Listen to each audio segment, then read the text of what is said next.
अमृत प्रेरणा channel के Swami Vivekananda episode में आप सभी दर्शकों का हार्दिक अभिनंदन।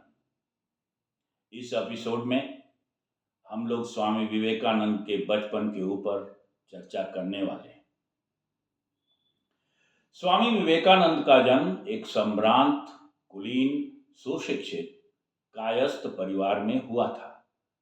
उनके बचपन का नाम नरेंद्र था। प्यार से लोग उन्हें नरेन या नोरेन कह के बुलाते थे।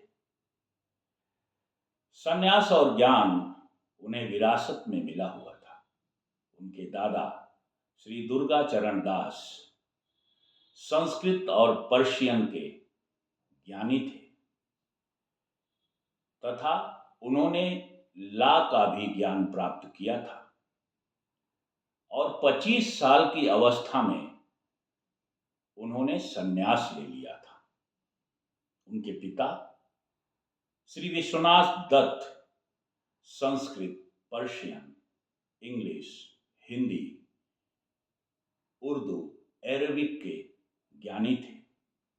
बंगाली तो उनकी मातृभाषा थी ही। इंग्लिश में उन्होंने बाइबिल का अध्ययन किया और पर्शियन में दीवाने हफीज का अध्ययन किया था। संस्कृत में उन्होंने हिंदू धर्मशास्त्र का अध्ययन किया था। वे कलकत्ता हाईकोर्ट के एक प्रख्यात वकील थे, अतः ला का भी उन्हें अच्छा ज्ञान था। इनकी माता भुवनेश्वरी देवी एक धर्म परायण महिला थी।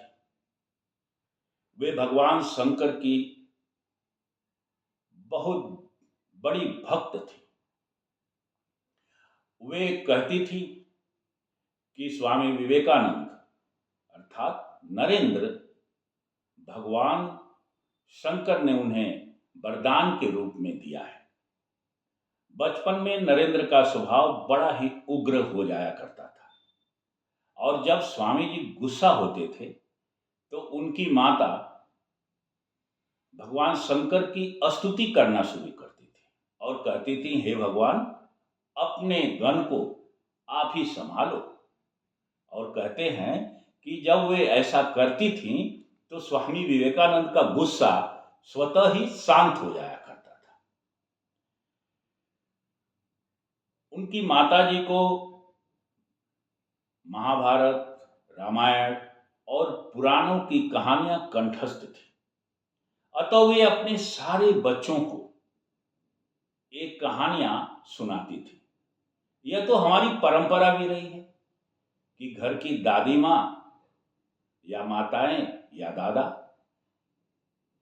बच्चों को सोने के पहले पहले कहानियां सुनाते थे।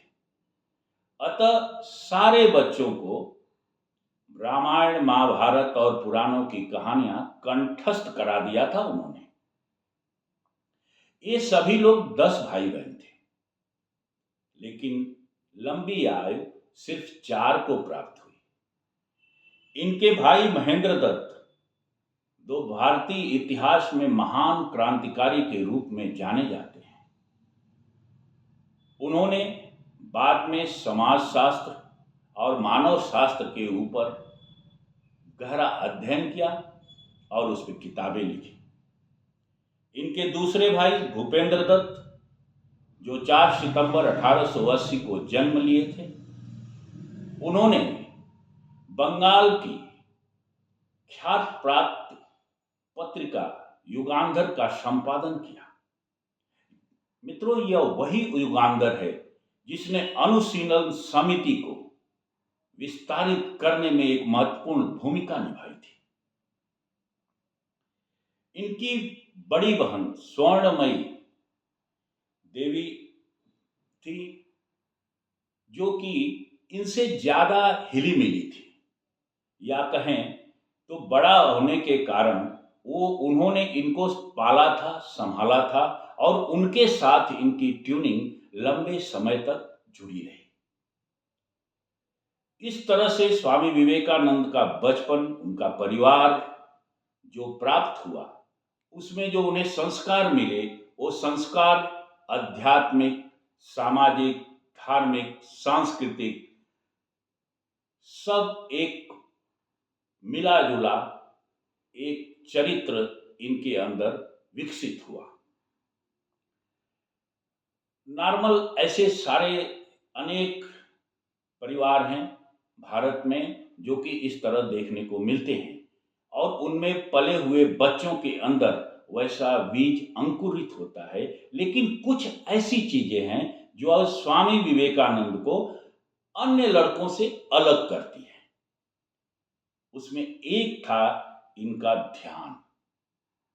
स्वामी विवेकानंद को बचपन से ही ध्यान के प्रति विशेष लगाव था और ये ध्यान का खेल अपने मित्रों के साथ इन्होंने विकसित किया था। एक कहानी बताते हैं कि जब ये सारे बच्चे मैदान में खेल रहे थे और फिर सभी ने मिलकर के ये सोचा कि चलो अब ध्यान खेलेंगे। सारे बच्चे बैठ गए और आंखें बंद कर ली। लेकिन बच्चे 1 मिनट 2 मिनट के बाद जब उन लोग बच्चों ने आंखें खोली तो उन्होंने देखा कि एक बड़ा सांप नाग बच्चों की तरफ आ रहा है। सारे बच्चे सांप सांप करके वहां से भाग निकले। लेकिन नरेंद्र आंखें बंद किए डीप ध्यान में मग्न बैठे का बैठा ही रहा। वह सांप आया, बच्चे डर गए। वह सांप नरेंद्र के सामने फन काट के बैठ गया। कुछ देर के बाद वह स्वतः वापस चला गया। जब सांप वापस चला गया, बच्चे पुनः आए और उन लोगों ने नरेंद्र को हिलाया। नरेंद्र ने जब आंखें खोला और उनको सारी घटना बताई गई तो उन्होंने कहा कि मैं इन सारी चीजों को सुना ही नहीं। उन्होंने अपनी इसके प्रति अनभिज्ञता जाहिर की। इसी तरह से उनके अंदर जो दूसरा गुण था वह था गरीबों के प्रति सहानुभूति था। गरीबों के प्रति सहानुभूति। स्वामी विवेकानंद कभी भी गरीब, भिखारी या भिक्षुक को देखते तो उनके पास जो कुछ भी होता था वो घर से उठा करके उसको दान में दे देते थे। और इसके कारण कई बार उन्होंने अपने घर की बहुमूल्य वस्तुएं भी उठा करके इन लोगों को दे दिया। और जब बाद में ये चीजें घर पर मालूम पड़ी तो उन्हें डांट भी सुनने को पड़ी, मार भी खाने को पड़ी। और इसी गुणों के कारण स्वामी विवेकानंद और बच्चों से एक अपना अलग व्यक्तित्व रखते हैं और आगे वो चलकर उनके अंदर विकसित हुआ, जिसके कारण वो स्वामी विवेकानंद बने। इस तरह से उनका बचपन बहुत ही लाड प्यार के साथ श्रद्धा और तर्कयुक्त वैश्विक विचार पद्धति के अंतर्गत विकसित हुआ। और इस तरह का विचार, इस तरह के जो गुण स्वामी विवेकानंद में थे, जिसे हम लोगों के ने अभी चर्चा की, हम अगर चाहते हैं कि अपने बच्चों को डेवलप करें भारतीय संस्कृति के आधार पर, तो उनके अंदर भी इन सब गुणों का विकसित करना हमारा दायित्व बनता है। और आप अपने परिवार के बच्चों में ध्यान, ज्ञान और दान के गुणों को विकसित करते हुए अपने घर में स्वामी विवेकानंद को डेवलप करेंगे। इसके साथ मैं अपने वाणी को विराम देता हूँ। इस तरह के प्रोग्राम देखने और सुनने के लिए आप लाइक करें, शेयर करें और सब्सक्राइब करें अमृत प्रेरणा चैनल को। और हाँ, कमेंट करना ना भूलें। अब मुझे, प्रभाकर को और हमारी टीम को दीजिए इजाज़त। जय श्री कृष्णा।